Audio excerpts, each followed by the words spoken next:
अस्सलामुअलैकुम, welcome to Rabia zone. कैसे हैं आप सब लोग? आई होप सब ठीक ठाक होंगे और अपनी अपनी ज़िंदगियों में मसरूफ़ होंगे और अल्लाह ताला की नेमतों और रहमतों को दोनों हाथों से समेट रहे होंगे। हमेशा की तरह मैं एक बार फिर आपके लिए लेकर आई हूँ बहुत ही यूज़फुल टिप्स एंड ट्रिक्स, जिनका इस्तेमाल करते हुए आप अपने डेली रूटीन में बहुत सारे कामों को आसान बना सकते हैं। और मेरी रिक्वेस्ट है कि ये टिप्स एंड ट्रिक्स आपके लिए बहुत ही यूज़फुल रहेंगी, इसलिए वीडियो को मुकम्मल वॉच कीजिएगा और अपने ख़यालात का इजहार कमेंट्स में ज़रूर कीजिएगा। चलिए बिना टाइम वेस्ट किए स्टार्ट करते हैं आज की टिप्स एंड ट्रिक्स।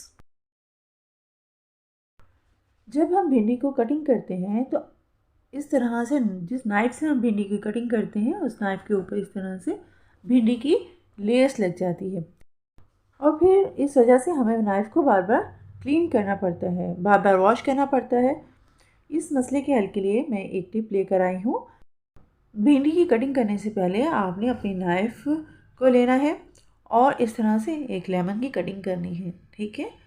इस लेमन की कटिंग करने के बाद जो लेमन, हाफ लेमन है, उसको इस तरह से आपने नाइफ़ के ऊपर इस तरह से लेमन को फेरना है कि लेमन का जो जूस है, रस है, वो नाइफ़ के ब्लेड के ऊपर पूरी तरह से लग जाए। इसके बाद आप भिंडी की कटिंग करेंगे तो आपकी भिंडी की कटिंग से जो है वो बिल्कुल भी नाइफ़ आपकी ख़राब नहीं होगी, नाइफ़ के ऊपर बिल्कुल भी कोई लेस जमा नहीं होगी। नाइफ़ के ऊपर लेमन की एक लेयर आ गई है और जब हम भिंडी को कटिंग करते हैं तो भिंडी की जो लेस है वो मुकम्मल तौर पर इस लेमन के जूस के साथ मिलकर मेल्ट हो जाती है, जिसकी वजह से हमारी नाइफ़ जो है वो गंदी नहीं होती। मैं यहाँ पर आपको कुछ भिंडियाँ काट कर दिखाती हूँ और उसके बाद आपको रिज़ल्ट दिखाती हूँ कि मेरी नाइफ़ जो है वो बिल्कुल भी गंदी नहीं हुई। मैंने तकरीबन यहाँ पर 15 भिंडियाँ काटी हैं और आप जानते हैं कि 15 भिंडियाँ काटने के बाद नाइफ़ के ऊपर अच्छी खासी लेयर्स लग जाती है। ये देखिए मेरी नाइफ़ बिल्कुल साफ़ है, एकदम क्लीन। नाइफ़ के ऊपर ना तो कोई चिपचिपापन है और ना ही कोई लेस है।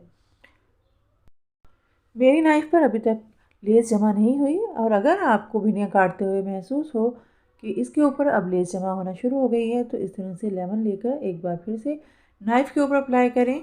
आई होप आपके लिए ये टिप बहुत ही यूज़फुल रहेगी। ये टिप भी बहुत ही यूज़फुल है। बहुत सारे लोगों को ब्लैक कलर बहुत पसंद होता है, लेकिन हम जानते हैं कि कुछ टाइम अगर 1-2 बार वॉश किया जाए तो उसके बाद ब्लैक कपड़ों के ऊपर इस तरह से वाइट निशान आना शुरू हो जाते हैं, जिसकी वजह से कपड़े पुराने लगते हैं और इनको दोबारा वेयर करने का बिल्कुल भी दिल नहीं चाहता।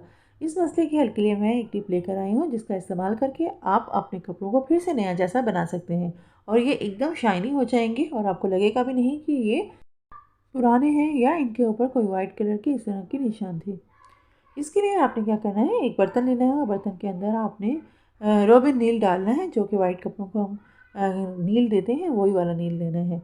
और इसकी मिकदार आपने थोड़ी सी ज़्यादा रखनी है। जैसे वाइट कपड़ों में हम नील एक लिमिट में डालते हैं, ज़रूरत से ज़्यादा डाल दें तो वो बिल्कुल नीले से हो जाते हैं। इस तरह से आपने इस बर्तन के अंदर जो नील डालना है वो उसकी क्वांटिटी थोड़ी सी ज़्यादा रखनी है और हाथ की मदद से नील को मिक्स कर लेना है और उसके बाद ये कपड़े जो हैं आपने इसके अंदर तकरीबन आधे घंटे के लिए भिगो देने हैं। कपड़ों को नील वाले पानी में तकरीबन आपने आधा घंटे के लिए भिगो देना है और अच्छी तरह से भिगोना है कि कपड़े मुकम्मल तौर पर पानी के अंदर डिप हो जाएं। इसके बाद आपने आधा घंटा छोड़ देना है और आधे घंटे के बाद कपड़ों को निचोड़ लेना है और निचोड़ने के बाद आपने इसको सूखने के लिए फैला देना है। सूखने के बाद आप कपड़ों की कंडीशन देख सकते हैं कि इसके अंदर जो वाइट सा हिस्सा आ रहा था, बहुत ज़्यादा वाइट सा कलर उतरा हुआ नज़र आ रहा था, वो काफ़ी हद तक जो है कवर हो गया है और अब कपड़े नए से लगने लगे हैं और इनमें शाइन भी पड़ गई है। इस तरह के कपड़े जिनके ऊपर ब्लैक कलर उतरना शुरू हो जाता है और वाइट कलर नज़र आना शुरू हो जाता है, उसको हर बार वॉशिंग के बाद आप नील वाले पानी में आधे घंटे के लिए भिगो कर रखें। इस तरह आपके कपड़े हमेशा नए जैसे और शाइनी रहेंगे। ये मेरी टिप जो है वो राइस को लेकर है। कुछ लोग राइस को बहुत ज़्यादा स्टोर कर लेते हैं और काफ़ी ज़्यादा चावल लाकर घर में रख लेते हैं और इन चावलों के अंदर हम देखते हैं कि कुछ टाइम के बाद काले काली सी कीड़े से आना शुरू हो जाते हैं, जो कि चावलों को ख़राब करते हैं। मैं यहाँ पर आपको एक टिप दे रही हूँ, इस टिप को फॉलो करके आप अपने चावलों को इस कीड़े से महफूज रख सकेंगे।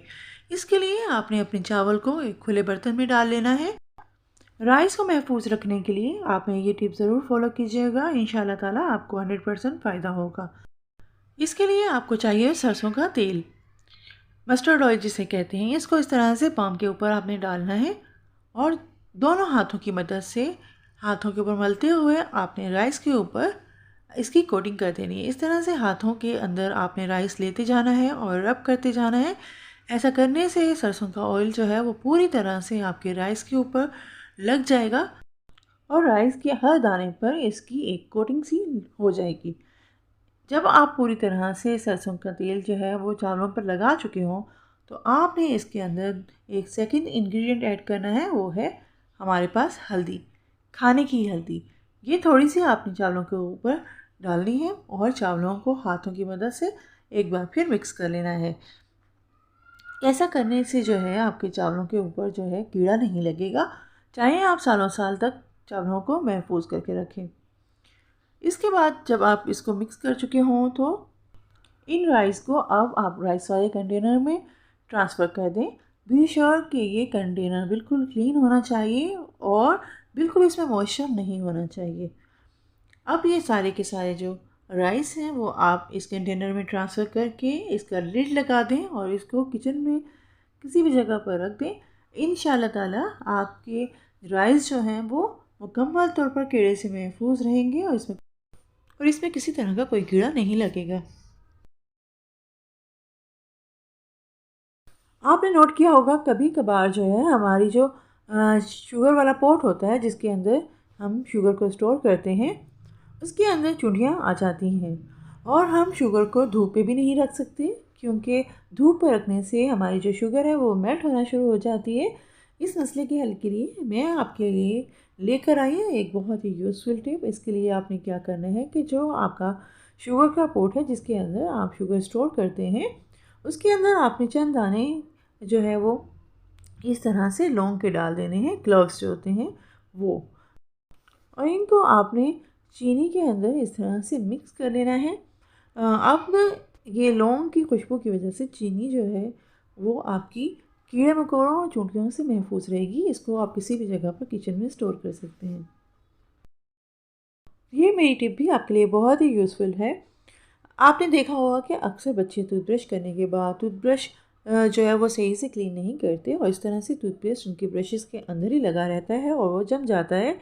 इस तरह जमने की वजह से बैक्टीरियाज़ की ग्रोथ जो है वो ब्रश के अंदर काफ़ी तेज़ हो जाती है और इन टूथब्रशेस का दोबारा से उनके लिए इस्तेमाल करना काफ़ी सेहत के लिए नुकसानदेह हो सकता है। आपने इन ब्रशेस को इस तरह से क्लीन करना है जिस तरह से मैं बता रही हूँ। ये क्लीनिंग इस तरह से ब्रशेस की बहुत ज़्यादा आसान है। ब्रशेस को मुकम्मल तौर पर साफ़ करने के लिए आपने एक गिलास लेना है, इसके अंदर नीम गर्म पानी ऐड करना है और इसके अंदर आपने शामिल कर देना है खाने का नमक और इसके बाद आपने स्पून की मदद से अच्छी तरह से इस नमक को आपने स्पून की मदद से पानी के अंदर मुकम्मल तौर पर डिज़ोल्व कर देना है। अच्छी तरह जब नमक जो है पानी के अंदर डिज़ोल्व हो जाए तो आपने टूथब्रशेस को इसके अंदर इस तरह से रख देना है और तकरीबन 10-15 मिनट के लिए इसको इसी तरह से छोड़ देना है। 10-15 मिनट के बाद आप देखेंगे कि जो टूथपेस्ट इसके साथ लगा था वो काफ़ी हद तक नरम हो चुका होगा और उसके बाद आपने इन टूथब्रशेस के ब्रिसल्स को जो है हाथ की मदद से रब करना है। ऐसा करने से तमाम का तमाम टूथपेस्ट जो है वो इसके अंदर से रिमूव हो जाएगा और नमक में भीगे रहने की वजह से आपका जो टूथब्रश है वो मुकम्मल तौर पर जरासीम से पाक हो जाएगा और हाइजीन हो जाएगा। इस तरह से आप इसको फिंगर से रब करते हुए अच्छी तरह से वॉश कर लीजिए। इसके बाद आपने इसको सादा पानी से वॉश कर लेना है। आपके टूथब्रशेस एकदम से क्लीन हो जाएंगे, एकदम जरासीम फ्री हो जाएंगे। अब ये यूज़ के काबिल है। अब आप बच्चों को दीजिए, वो इसको इस्तेमाल करें। ये बिल्कुल भी उनकी सेहत के लिए नुकसानदेह नहीं है। आप 2 से 3 दिन के बाद लाजमी तौर पर ब्रशेस को इस तरह से क्लीन कर दिया करें। ये तरीका काफ़ी ज़्यादा आसान और सहल है। आई होप आपके लिए ये टिप बहुत ही यूज़फुल रही होगी।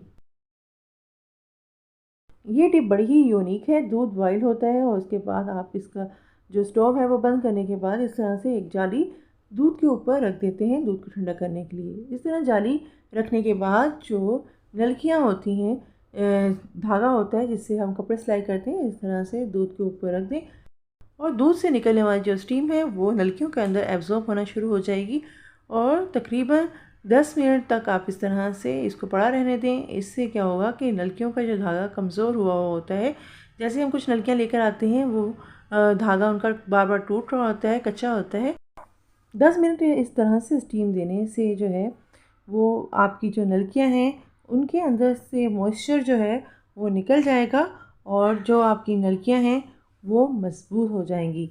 मैंने एक टिप देखी थी, उसके अंदर इस तरह से कहा गया था। मुझे ये बात समझ में नहीं आती कि दूध जो है उसकी स्टीम जो है वो वेट होती है। जब नलकियां उसके ऊपर रखी जाएंगी तो यकीनन नलकियां एक मॉइस्चर को एब्जॉर्ब करेंगी। मेरे ख़्याल में इस तरह से धागे का जो मॉइस्चर है वो ख़त्म नहीं होता, बल्कि इसके अंदर मॉइस्चर लॉक हो जाता है।